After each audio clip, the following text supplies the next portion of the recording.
Joining us now is Paul Kovacs, the Executive Director for the Institute for Catastrophic Loss Reduction. And Paul, you've said Canada is amazing at response to calamities like this, but terrible at recovery. What should we be doing better? Canadians are very good at responding when extreme events occur, like Fiona, because we plan to respond. Canadians don't do well in recovery. People are out of their homes for months and years because we don't plan to recovery.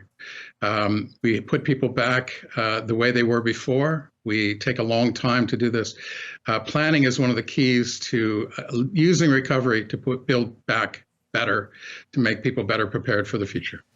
So deciding where to rebuild is obviously going to be a big question in places like Port aux Basques, but also it's how they build. And your institute has done a lot of research on this. Give me some examples of things that people, not even just on the coast, but across the country, might consider doing differently with the way they build.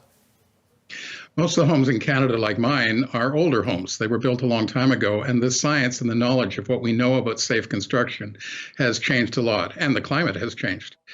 Three very specific examples of what all of us should be doing. Most of us live in a place where it rains, and sometimes very hard. We should have a backwater valve that stops rain from getting into your basement. Most people live in a place where it's windy. I had a tree blown against my home earlier this year.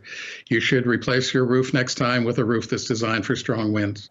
And many people are living in areas that they've been warned about wildfires and possibly the threat. Wildfires are increasing, and you should follow the advice from FireSmart and protect your home and retrofit your homes to be safe from wildfires. But on those first 2 points, I'll bet some people who are watching right now are saying this was a ferocious storm, the most powerful sustained storm that we've had recorded in Canada. Can you protect yourself against something like that? The science very clearly shows with new construction, there is an awful lot that can be done during initial construction. Very small extra investments lead to really large reductions in protection and safety.